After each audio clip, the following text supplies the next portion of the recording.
አልጋን በተመለከተ ግን በጣም ላነሳላችሁ እንፈልገው ጉዳይ አለ።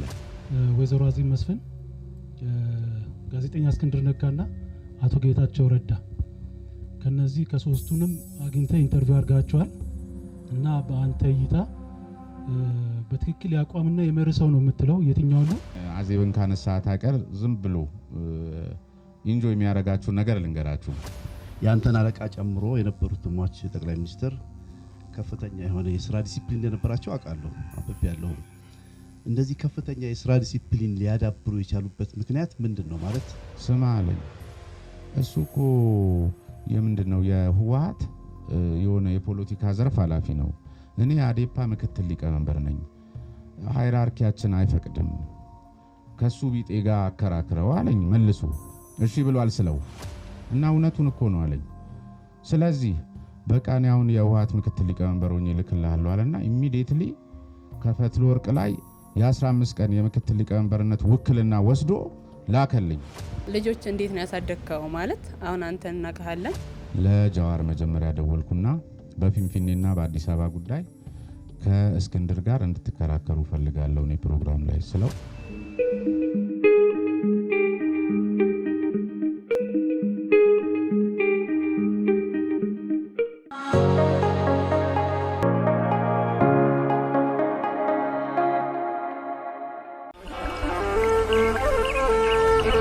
ትንሣኤን በቅድስት ሀገር ኢየሩሳሌም አብረን እናክበር። መታደል አስጎብኝና የጉዞ ወኪል በልዩ መስተንግዶ ተቀብሎ መንፈሳዊ ሥርዓቱን የጠበቀ ጉዞና ጉብኝት ማዘጋጀቱን በታላቅ አክብሮት ይገልጻል። መታደል ምቾት ባላቸው የጉዞ መኪናዎችና ስመጥር በሆኑ መምህራን በመታገዝ ጌታ የተወለደባትን ቤተልሔም፣ የተንገላታባቸውን 14ቱን ምዕራፎች፣ የተሰቀለበትን ቀራንዮ እንዲሁም ደብረ ታቦርን፣ ቃና ዘገሊላን፣ የኢትዮጵያን ገዳማት፣ ብስራተ ገብርኤልን፣ ገዳመ ቆሮንቶስን ተሳልመው በዮርዳኖስ ወንዝ ተጠምቀው ሙት ባህርን ጎብኝተውና ሌሎችንም ቅዱሳን ቦታዎች ጎብኝተው ከበረከቱ ተቋድሰው በመንፈስ ታድሰው ይመለሳሉ። በልዩ ሁናቴ ሥጋ ወደሙን ለሚቀበሉና ሥርዓተ ተክሊላቸውን ለሚፈጽሙም ልዩ ፓኬጅ ያዘጋጀ ስለሆነ ባሉት ውስን ቦታዎች ከወዲሁ ቀድመው ይመዝገቡ። አድራሻ 22 ጎላጉል ህንፃ ሁለተኛ ፎቅ ቢሮ ቁጥር 205 ቢ ይምጡ። ለተጨማሪ መረጃም በ0912 64 10 10 ወይንም በ0964 08 08 08 ይደውሉ። መታደል አስጎብኝና የጉዞ ወኪል። በ10 ዓመት ውስጥ አንድ ብቻ የሚገኝ እድል ከቴምር ፕሮፐርቲ የአፍሪካ ህብረት መቀመጫ በሆነችው ቡልጋሪያ መኖሪያ ቤቱንም የንግድ ሱቁንም በአንድ ላይ ነሆ ይሎታል። ከባለ 1 መኝታ እስከ ባለ 3 መኝታ አፓርትመንቶችን ከ30% እውነተኛ ቅናሽ ጋር ይዘላችሁ መተናል። ባለ 1 መኝታ 70 ካሬ በ5 ሚሊዮን 500 ሺህ ብር ሙሉ ክፍያ፣ ባለ 2 መኝታ 90 ካሬ በ7 ሚሊዮን ብር ሙሉ ክፍያ፣ ባለ 3 መኝታ 130 ካሬ በ10 ሚሊዮን 465 ሺህ ብር ሙሉ ክፍያ ከቴምር ፕሮፐርቲስ ማግኘት ትችላላችሁ። ለበለጠ መረጃ ታች ባለው ቁጥር ይደውሉልን።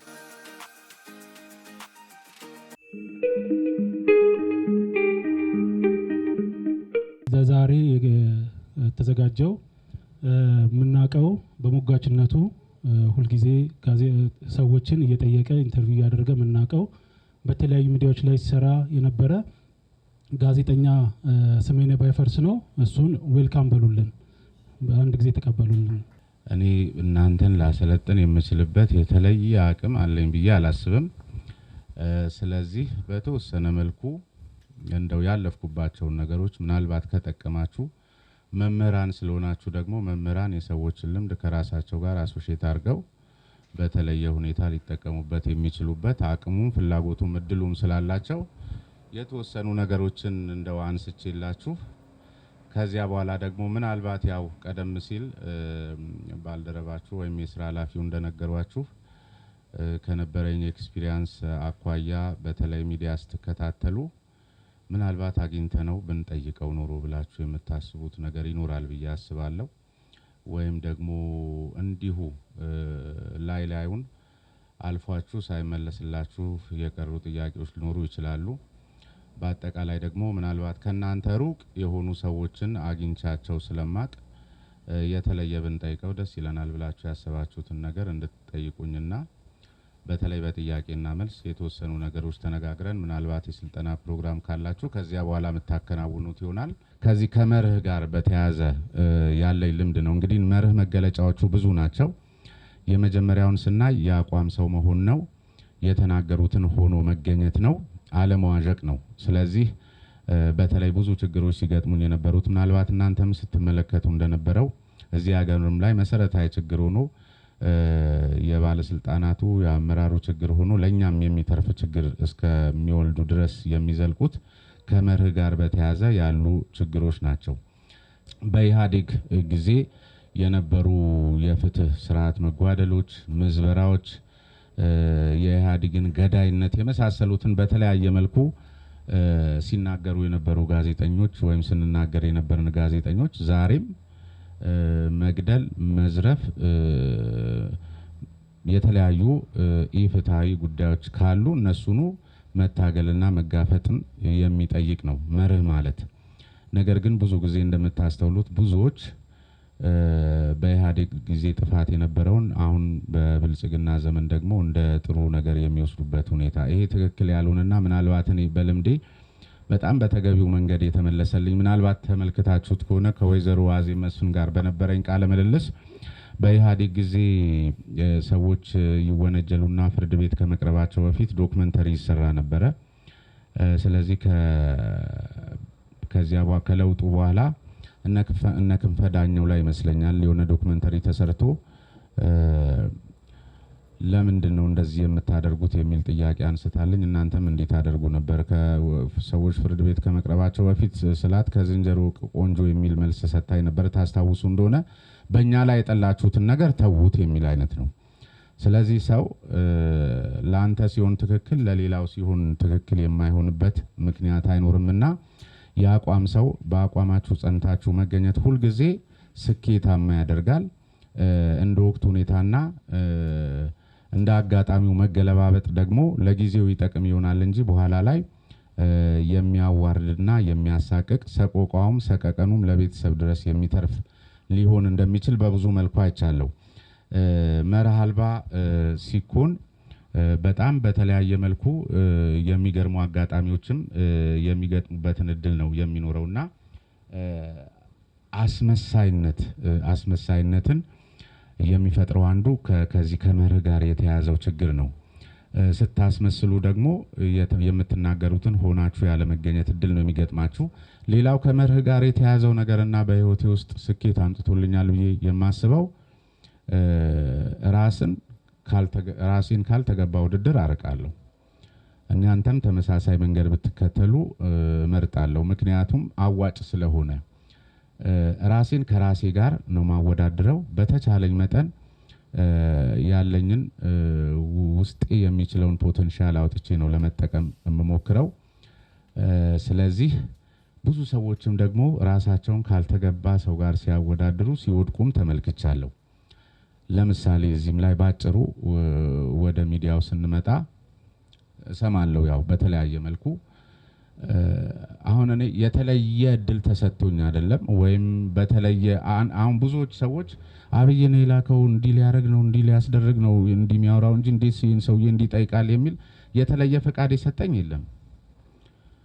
በራሱ ፕሪንሲፕሉን መሩን ተከትዬ ነው የምሰራው።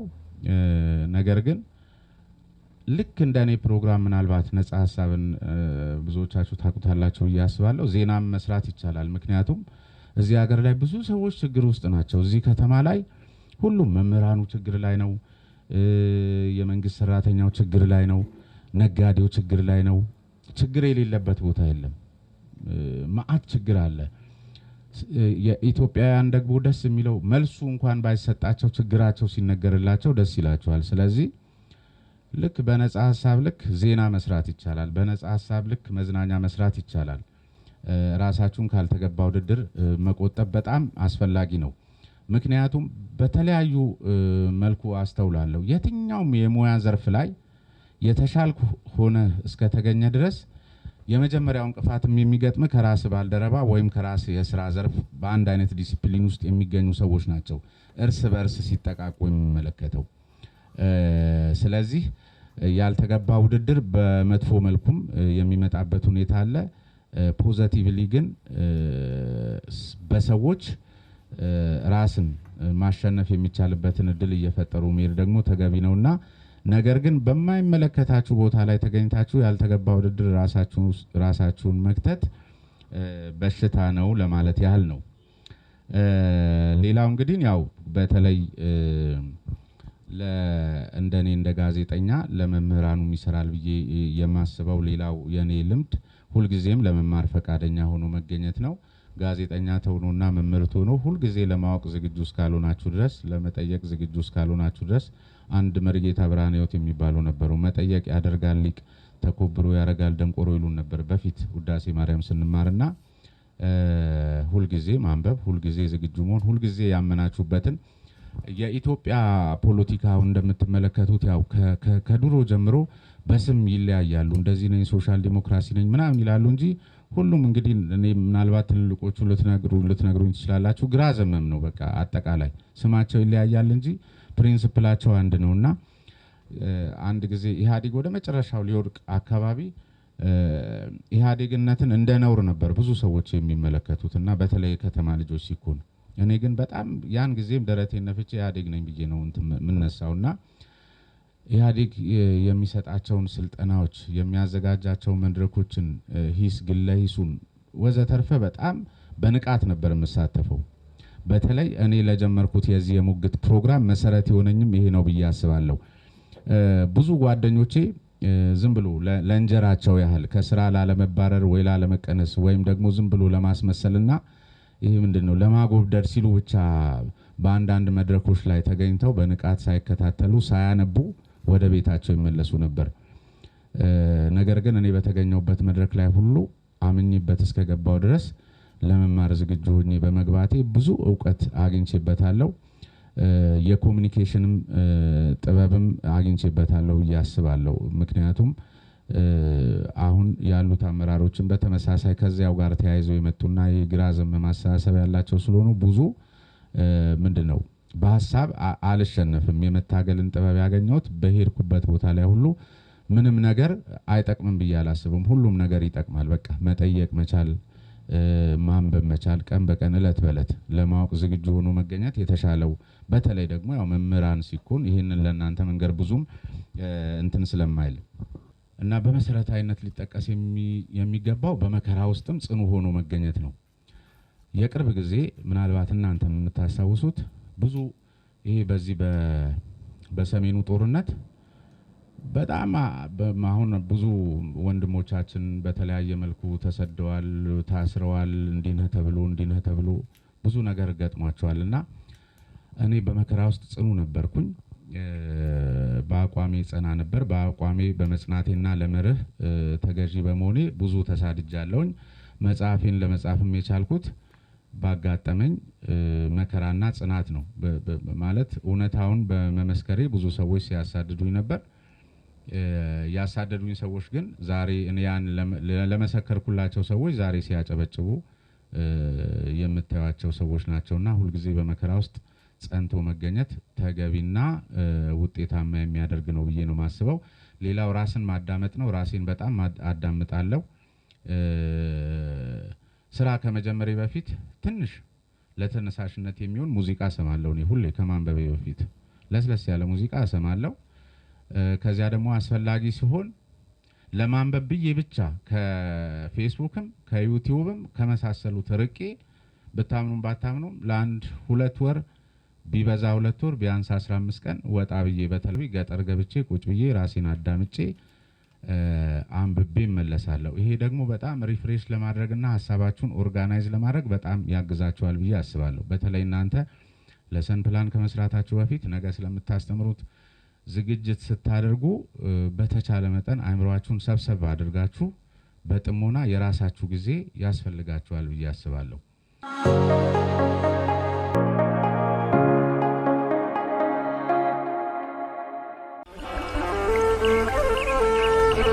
ትንሣኤን በቅድስት አገር ኢየሩሳሌም አብረን እናክብር። መታደል አስጎብኝና የጉዞ ወኪል በልዩ መስተንግዶ ተቀብሎ መንፈሳዊ ስርዓቱን የጠበቀ ጉዞና ጉብኝት ማዘጋጀቱን በታላቅ አክብሮት ይገልጻል። መታደል ምቾት ባላቸው የጉዞ መኪናዎችና ስመጥር በሆኑ መምህራን በመታገዝ ጌታ የተወለደባትን ቤተልሔም፣ የተንገላታባቸውን 14ቱን ምዕራፎች፣ የተሰቀለበትን ቀራንዮ እንዲሁም ደብረ ታቦርን፣ ቃና ዘገሊላን፣ የኢትዮጵያን ገዳማት፣ ብስራተ ገብርኤልን፣ ገዳመ ቆሮንቶስን ተሳልመው በዮርዳኖስ ወንዝ ተጠምቀው ሙት ባህርን ጎብኝተውና ሌሎችንም ቅዱሳን ቦታዎች ጎብኝተው ከበረከቱ ተቋድሰው በመንፈስ ታድሰው ይመለሳሉ። በልዩ ሁናቴ ሥጋ ወደሙን ለሚቀበሉና ሥርዓተ ተክሊላቸውን ለሚፈጽሙም ልዩ ፓኬጅ ያዘጋጀ ስለሆነ ባሉት ውስን ቦታዎች ከወዲሁ ቀድመው ይመዝገቡ። አድራሻ 22 ጎላጉል ህንፃ ሁለተኛ ፎቅ ቢሮ ቁጥር 205 ቢ ይምጡ። ለተጨማሪ መረጃም በ0912 64 10 10 ወይንም በ0964 08 08 08 ይደውሉ። መታደል አስጎብኝና የጉዞ ወኪል። በ10 ዓመት ውስጥ አንዴ ብቻ የሚገኝ እድል ከቴምር ፕሮፐርቲ የአፍሪካ ህብረት መቀመጫ በሆነችው ቡልጋሪያ መኖሪያ ቤቱንም የንግድ ሱቁንም በአንድ ላይ ነሆ ይሎታል። ከባለ 1 መኝታ እስከ ባለ 3 መኝታ አፓርትመንቶችን ከ30% እውነተኛ ቅናሽ ጋር ይዘላችሁ መተናል። ባለ 1 መኝታ 70 ካሬ በ5 ሚሊዮን 500 ሺህ ብር ሙሉ ክፍያ፣ ባለ 2 መኝታ 90 ካሬ በ7 ሚሊዮን ብር ሙሉ ክፍያ፣ ባለ 3 መኝታ 130 ካሬ በ10 ሚሊዮን 465 ሺህ ብር ሙሉ ክፍያ ከቴምር ፕሮፐርቲስ ማግኘት ትችላላችሁ። ለበለጠ መረጃ ታች ባለው ቁጥር ይደውሉልን።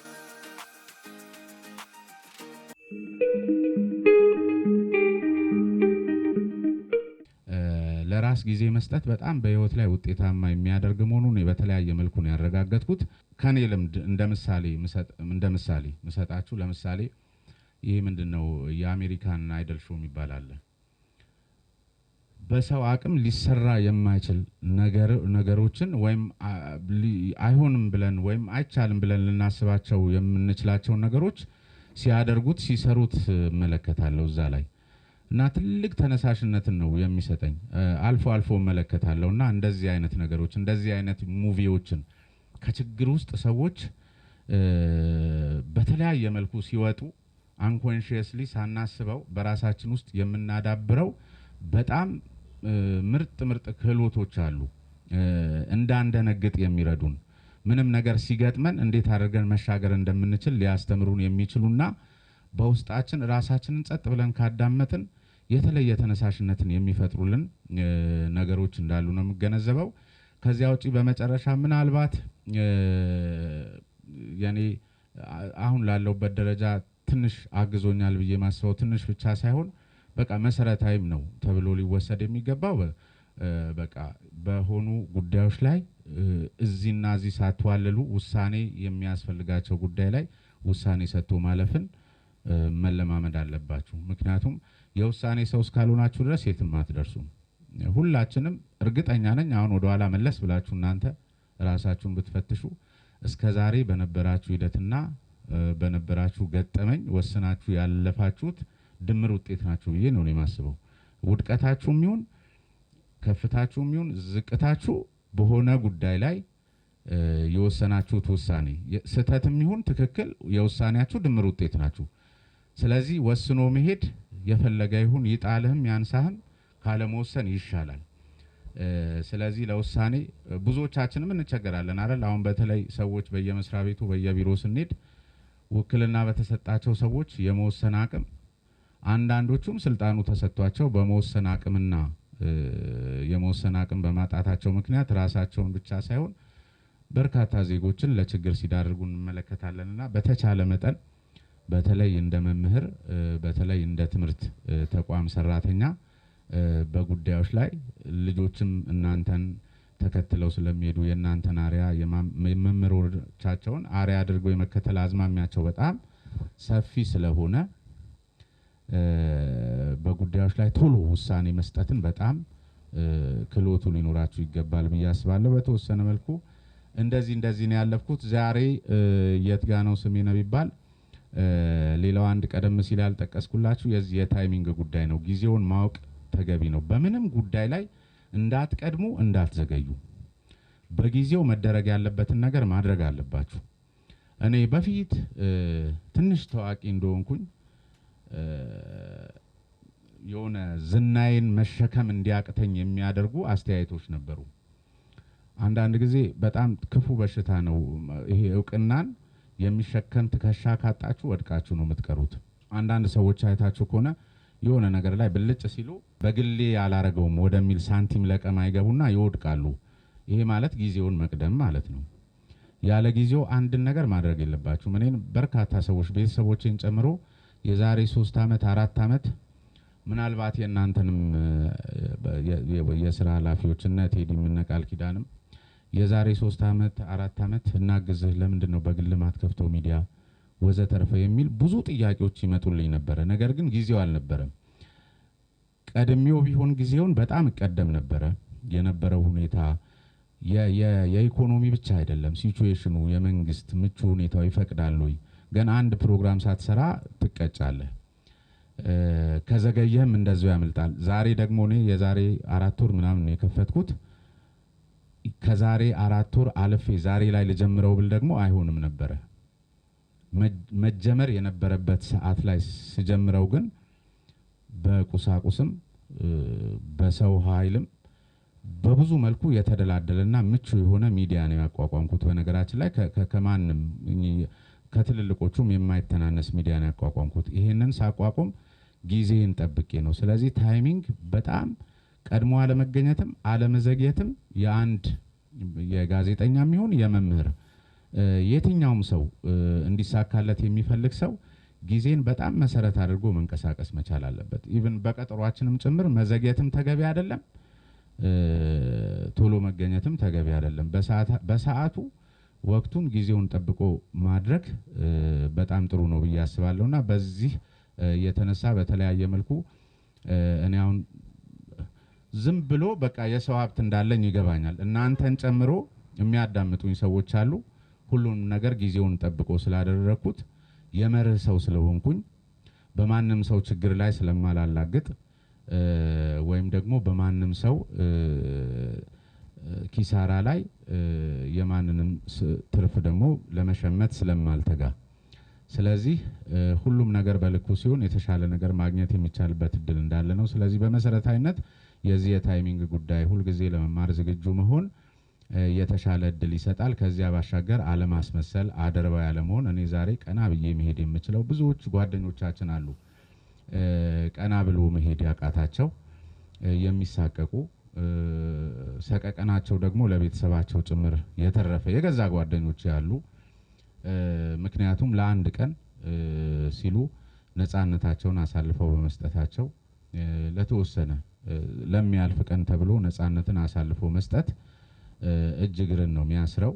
ስለዚህ በርካቶች በዚህ የተጎዱና ዛሬም ድረስ ውስጣቸው እየታመመ የሚኖሩ ግን ልብስ ለብሰው ሲሄዱ ሰው የሚመስሉ በነፃነት የማይንቀሳቀሱ በርካታ ሰዎች አሉ። ስለዚህ በቦታው ላይ ሆኖ መገኘት፣ የተናገራችሁትን መኖር መቻል፣ ማሳየት። ምክንያቱም በተለይ መምህራን ስትሆኑ ተማሪዎቻችሁን የምትነግሯቸውን ሆናችሁ ስታሳዩቸው የበለጠ ውጤታማ ትሆናላችሁ። በተለይ ደግሞ የመርህ ሰው ሆናችሁ መገኘትና ምርጡን መፈለግ የተሻለ ያደርጋል ብዬ አስባለሁ። በዚህ ደግሞ ከቀጠልኩ ምናልባት እንደነገርኳችሁ ያለኝ የሰው ካፒታል በጣም ሰፊ ስለሆነ ምናልባት እንግዲህ እንደነ ቃል ኪዳን እንደናንተ ብዙ ሰራተኛ ያለው የሚዲያ ተቋም ይኖረኛል ብዬ አስባለሁ። እንግዲህ ከብዙ በጥቂቱ እንደዚህ ነው ስሜ ነባይ ፈርስ እዚህ የደረሰው ለማለት ነው። በጣም አመሰግናለሁ።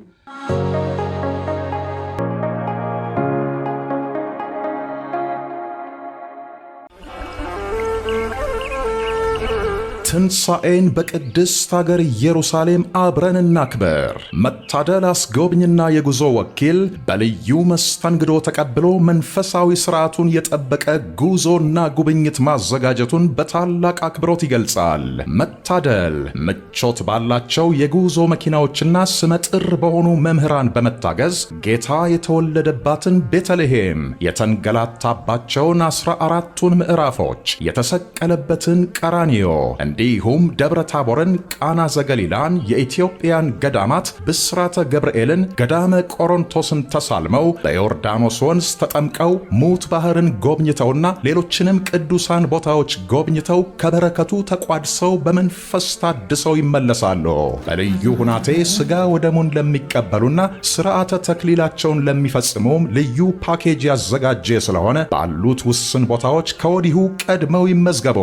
አድራሻ 22 ጎላጉል ህንፃ ሁለተኛ ፎቅ ቢሮ ቁጥር 205 ቢ ይምጡ።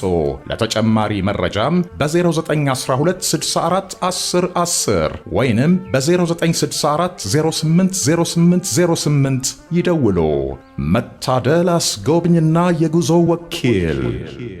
በ10 ዓመት ውስጥ አንድ ብቻ የሚገኝ እድል ከቴምር ፕሮፐርቲ የአፍሪካ ህብረት መቀመጫ በሆነችው ቡልጋሪያ መኖሪያ ቤቱንም የንግድ ሱቁንም በአንድ ላይ እነሆ ይሎታል። ከባለ 1 መኝታ እስከ ባለ 3 መኝታ አፓርትመንቶችን ከ30% እውነተኛ ቅናሽ ጋር ይዘላችሁ መጥተናል። ባለ 1 መኝታ 70 ካሬ በ5 ሚሊዮን 500 ሺህ ብር ሙሉ ክፍያ፣ ባለ 2 መኝታ 90 ካሬ በ7 ሚሊዮን ብር ሙሉ ክፍያ፣ ባለ 3 መኝታ 130 ካሬ በ10 ሚሊዮን 465 ሺህ ብር ሙሉ ክፍያ ከቴምር ፕሮፐርቲስ ማግኘት ትችላላችሁ። ለበለጠ መረጃ ታች ባለው ቁጥር ይደውሉልን።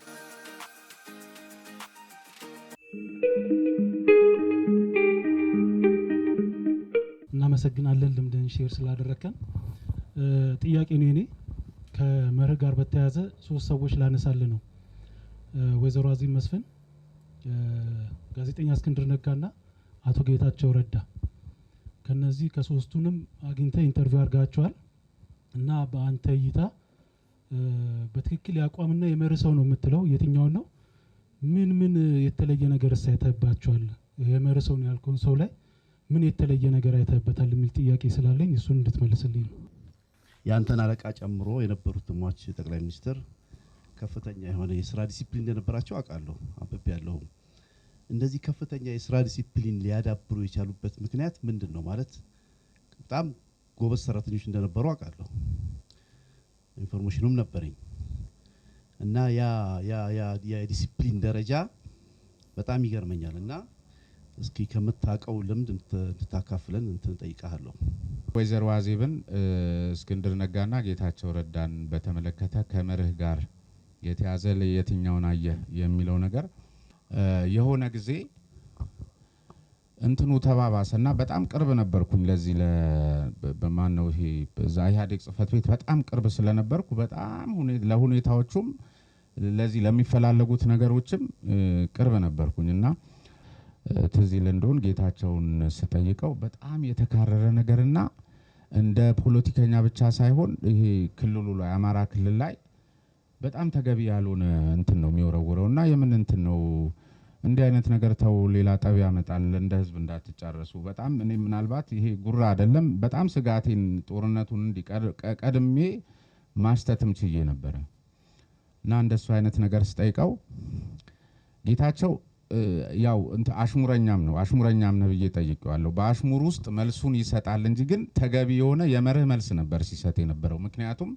ክልል የፈጠረው ኢህአዴግ ነው፣ በቃ ምንም ጥያቄ የለውም። ኢህአዴግ ነው የፈጠረው በህገ መንግስቱ መሰረት። አሁን አማራ የኔ ነው የሚላቸውን ወልቃይት የለ ምናምን የለ በትግራይ ክልል ስር ነው እንጂ ድሮ ወሎ ክፍለ ሀገር ነበር ራያ ምናምን የሚል መልስ ነው የሰጠው። ግን ዞሮ በዛ ውስጥ የራሱን የሆነ ነገር ያንጸባርቃል። የመርህ ሰው የመሆኑን ደግሞ ሌላ ምክንያት የምጠቅስልህ ከዚሁ ጋር ተያይዞ ተመልሼ የት ነው የሄድኩት? ዮሐንስ ቦያለው ጋር።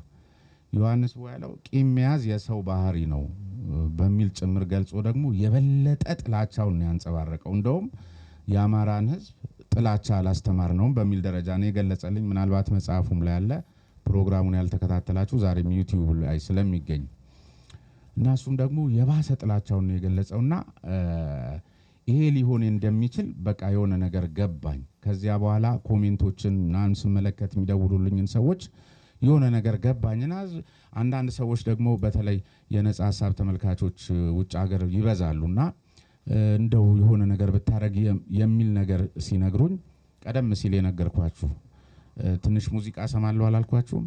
በቃ እንደሱ አይነት የሆነ ብቻዬን የሚሆንበት ጊዜ አለና በቃ ትዝ ያለኝ ለምንድን ነው በህዝቡ ነው እንደሚቀልዱት ለምን ሁለቱ አይነታረኩም የሚል ሐሳብ መጣልኝና ቀጥታ ለጌታቸው ደወልኩለት።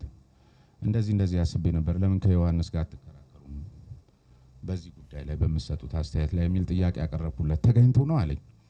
ይቻላል ምናምን አለኝ። እሺ እና እንዴት ይቻላል በቃ ንገረውና ምናምን አለኝ። ከዛ ለዮሐንስ መልሼ ወዲያው ደወልኩኝና እንዲያስቤ ነበር ምን ይሻላል አልኩት። እሺ አይልህም አለኝ። ልለምነው እሱን አንተ ግን እሺ በለኝ አልኩት። ኧረ እሺ ካለማ በቃ ምናምን ነገር አለኝ ማለት ነው። ትንሽ ቆየውኝና እሺ ብሏል አልኩት።